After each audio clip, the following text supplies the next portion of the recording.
Hello दोस्तों, कैसे हो आप लोग। मैं सरिता यादव हूँ। तो चलिए आज सुनाती हूँ एक साची आप बीती कहानी।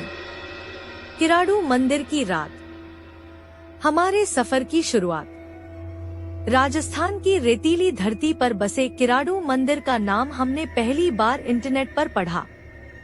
प्राचीन काल की वास्तुकला और इसके रहस्यमय किस्सों ने हमें आकर्षित किया। मैं, मेरे 3 दोस्त राहुल, मनीष और आर्यन, हम चारों रोमांच और एडवेंचर के दीवाने थे। जब हमने इस मंदिर के बारे में सुना कि यह रात में अभिशप्त हो जाता है, तो हमने ठान लिया कि इसे खुद महसूस करना चाहिए। जयपुर से निकलकर हम शाम के करीब 5 बजे किराडू पहुँचे। रेगिस्तान के बीचों बीच खड़ा यह मंदिर रहस्यमय लग रहा था। सूर्य की सुनहरी रोशनी में इसकी नक्काशी चमक रही थी, लेकिन जैसे जैसे अंधेरा घिरने लगा, इसका रूप भयावह होने लगा। स्थानीय लोगों ने हमें मंदिर में रात बिताने से साफ मना किया। एक बुजुर्ग ने कहा, अगर जिंदगी प्यारी है तो सूरज ढलने से पहले यहाँ से चले जाओ। यहाँ कोई इंसान रात को सुरक्षित नहीं रहता। हमने इसे सिर्फ एक कहानी समझा और हंसते हुए मंदिर में रात बिताने की तैयारी कर ली। मंदिर का रहस्यमय वातावरण। शाम का समय था। हमने मंदिर के चारों ओर घूमकर इसकी संरचना और नक्काशी का आनंद लिया। यह जगह जितनी सुंदर थी, उतनी ही वीरान। आसपास कोई गांव या बस्ती नहीं थी, सिर्फ सुनसान रास्ते और रेगिस्तान की ठंडी हवाएं थी। जैसे ही अंधेरा गहराने लगा, मंदिर के अंदर की सर्दी बढ़ने लगी। हवा में अजीब सी गंध थी, जैसे किसी पुराने और जर्जर जगह की होती है। रात के करीब 9 बजे हमने मंदिर के मुख्य हॉल में अपना सामान रखा और टॉर्च जलाकर जगह का मुआयना करने लगे। हॉल की दीवारों पर देवताओं की मूर्तियां थी, लेकिन उनमें से कुछ की आंखें हमें घूरती हुई महसूस हो रही थी। यह शायद हमारा भ्रम था, लेकिन वह जगह किसी जादुई ताकत से भरी हुई लग रही थी।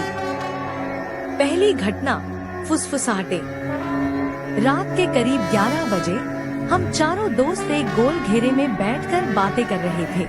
अचानक मंदिर के अंदर से धीमी धीमी फुसफुसाहट सुनाई देने लगी। ऐसा लगा जैसे कोई हमारे आसपास चल रहा हो। आर्यन ने तुरंत पूछा, यह आवाज कैसी है? राहुल ने कहा, शायद हवा का असर है। लेकिन यह फुसफुसाहटें हवा की तरह नहीं लग रही थी। वे इतनी साफ थी कि ऐसा लगा जैसे कोई हमारे नाम लेकर पुकार रहा हो। मनीष ने कहा, शायद कोई और भी यहाँ आया हो। चलो देखते हैं। हमने टॉर्च जलाकर मंदिर के अंदर जाने का फैसला किया। जैसे ही हम मुख्य गर्भगृह के करीब पहुँचे, वहाँ अजीब सी ठंडक महसूस हुई। दीवारों पर छायाएं चलती हुई नजर आई। गर्भगृह का रहस्य। गर्भगृह मंदिर का सबसे अंदरूनी हिस्सा था, जहाँ देवी देवताओं की मूर्तियाँ थी। जैसे ही हमने अंदर कदम रखा, हमारी टॉर्च की रोशनी एक मूर्ति पर पड़ी। वह मूर्ति किसी साधु की थी, लेकिन उसकी आंखें असली लग रही थी। ऐसा लगा जैसे वह हमें देख रही हो। आर्यन ने मजाक में कहा, यह मूर्ति तो सच में जिंदा लग रही है। तभी पीछे से एक जोरदार आवाज आई, जैसे कोई भारी पत्थर गिरा हो। हमने मुड़कर देखा, लेकिन वहाँ कोई नहीं था। अचानक गर्भगृह के अंदर से एक औरत की चीखने की आवाज आई। वह इतनी भयानक थी कि हमारे रोंगटे खड़े हो गए। अजीब छायाएं और भागने की कोशिश। हमने वहां से भागने की कोशिश की, लेकिन मंदिर के मुख्य द्वार की ओर जाते समय हमने देखा कि वहां एक साया खड़ा था। वह साया धीरे धीरे हमारी तरफ बढ़ रहा था। सुब्राहुल ने चिल्लाते हुए कहा, यह क्या है? भागो।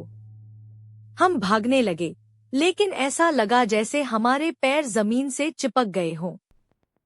वह साया हमारे और करीब आ रहा था। उसकी आंखें लाल जलती हुई अंगारों जैसी थी। मनीष सबसे ज्यादा डर गया था। वह वहीं जमीन पर गिर पड़ा और चिल्लाने लगा, वह मुझे बुला रही है, मुझे जाने दो। हमने उसे खींचकर उठाने की कोशिश की, लेकिन उसका शरीर बर्फ जैसा ठंडा हो गया था। हक की पहली किरण। किसी तरह हमने मनीष को उठाया और दौड़ते हुए मंदिर से बाहर निकले। लेकिन जैसे ही हमने मंदिर का मुख्य द्वार पार किया, हमारे सामने कुछ भी साफ नहीं दिख रहा था। रेगिस्तान में धुंध छा गई थी। हम चारों बेहोशी की हालत में सड़क किनारे गिरे हुए मिले। जब आंख खुली तो सुबह हो चुकी थी। मनीष अभी भी डर के मारे कांप रहा था। वह लगातार बड़बड़ा रहा था, उसने मुझे पकड़ लिया था। वह मुझे रोकना चाहती थी। कहानी का अंत और सीख। उस रात ने हमारी जिंदगी को बदल कर रख दिया। हमने समझा कि कुछ जगहें इंसानों के लिए नहीं बनी।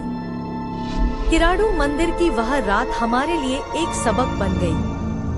आज भी जब हम उस घटना को याद करते हैं तो हमारे रोंगटे खड़े हो जाते हैं। मनीष कभी भी पूरी तरह से ठीक नहीं हो पाया। वह अब भी रात के समय डरकर जाग जाता है और कहता है, वह अब भी मुझे देख रही है। क्या आपने कभी ऐसा कुछ महसूस किया है? यह कहानी भले ही डरावनी हो, लेकिन यह हमें सिखाती है कि हर रहस्य को जानने की कोशिश करना सही नहीं।